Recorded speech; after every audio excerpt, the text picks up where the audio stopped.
இப்போ நம்ம பார்க்க போகிறது என்னென்னா ட்ராஜிக் ஃபேலசி.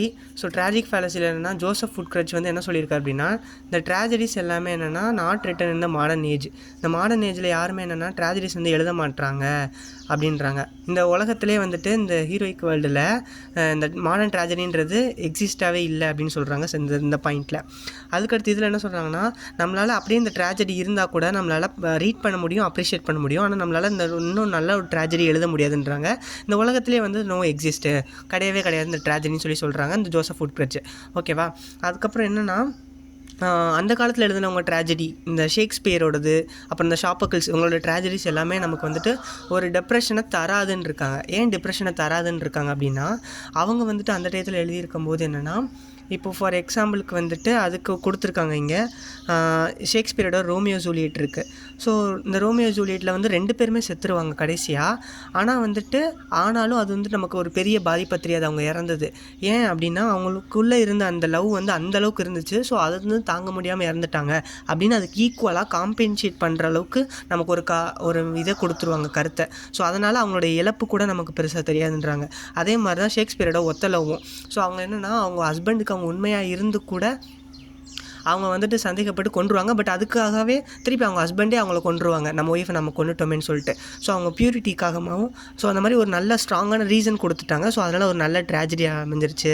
அதனால தான் வந்துட்டு அந்த காலத்தில் ஒரு ட்ராஜடிஸ் எல்லாமே ஒரு பர்சன் இறந்தா கூட அதை வந்து ஈக்குவலாக காம்பென்சேட் பண்ணிடுது அப்படின்னு சொல்லியிருக்காங்க. அடுத்து என்னென்னா, ஜோசப் வுட்க்ரட்ச் வந்து என்ன சொல்கிறாருன்னா, பேத்தட்டிக் ஃபேலசியை பற்றி சொல்கிறாரு. இது எப்படின்னா என்னென்னா, ரோமன் பொயட்ஸில் வந்து ஃபாலோ பண்ணுறாங்களாம் அந்த பேத்தட்டிக் ஃபேலசியை. இது வந்து ரொம்பவே கொஞ்சம் டிஃபிகல்ட்டாக இருக்குமா ஆக்சுவலி. இதில் பேத்தட்டிக் அப்படின்றதுக்கு சேட் ஃபீலிங் அப்படின்றது மீனிங். ஓகேவா?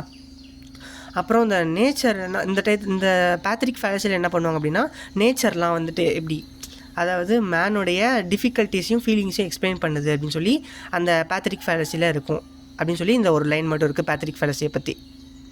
அடுத்து ட்ராஜிக் ஃபேலசியில் என்னென்னா, இப்போ 3 விஷயம் இருக்கும்: காடு, நேச்சரு, அப்புறம் மாரல் ஆர்டர். ஸோ இந்த 3 விஷயந்தான் ட்ராஜிக் ஃபேலசியில் வரும். இதில் என்னென்னா, இந்த ட்ராஜிக் ஃபேலசி எதனால் ஏற்படும் அப்படின்னா, இந்த ட்ராஜிக் அதாவது ஹீரோவுடைய ஆக்ஷன்ஸையும் அந்த ஆக்ஷன் எல்லாமே சேர்த்து இந்த பேஷன், இந்த 2ஐயும் வச்சு தான் இந்த ட்ராஜிக் ஃபேலசி அப்படின்றதே ஒன்று உருவாகுது அப்படின்னு சொல்கிறாங்க. இது வந்துட்டு அவன் ஏதாவது தப்பு பண்ணான், ஏதாவது ஒரு நடந்துச்சு அப்படின்னா வந்துட்டு இது பண்ணுற மாதிரி அவன் வந்து இறந்துருவான் அப்படின்ற மாதிரி.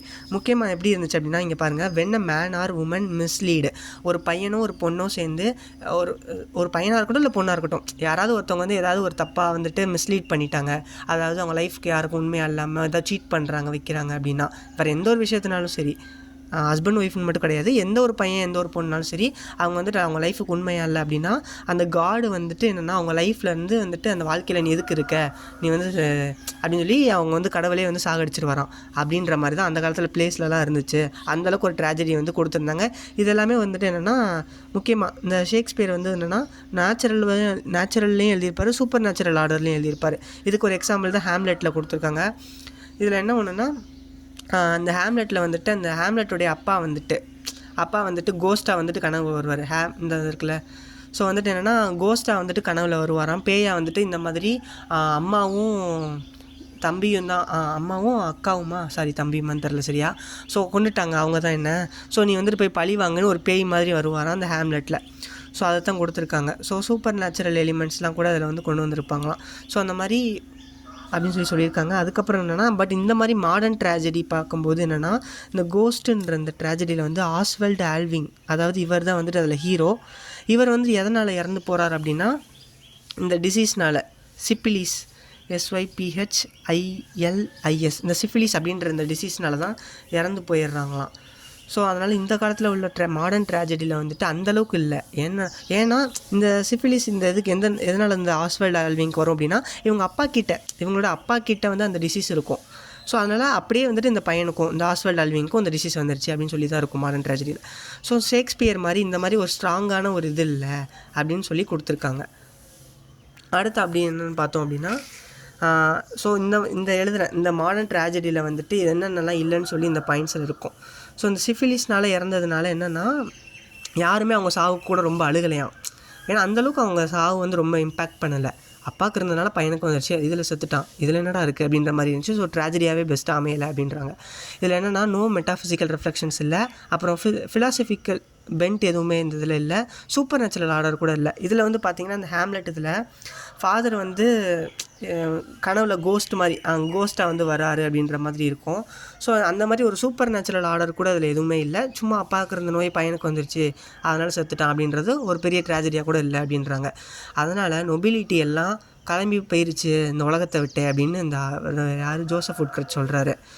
பொட்டி படுக்கையெல்லாம் தூக்கிட்டு இந்த உலகத்தை விட்டு கிளம்பி போயிடுச்சு இந்த நொபிலிட்டி அப்படின்றாரு. நொபிலிட்டி அடுத்து என்னென்னா க்ளோரி ஆஃப் காடும் க்ளோரி ஆஃப் மேன் கூட என்னென்னா இல்லவே இல்லை அப்படின்றாங்க. அதாவது ஒரு கடவுளை வச்சு ஒரு பயம்படுத்தி மனுஷனுக்கு வந்துட்டு ஒரு நல்ல ரூல்ஸை ஒழுங்குபடுத்தி கொண்டு வரணும் அப்படின்றது இல்லை, நல்ல ஒரு லைஃப்பில் ஒரு மேனை வச்சு காமிச்சும் ஒரு எக்ஸாம்பிளை கொடுக்கவே இல்லை அப்படின்றாங்க.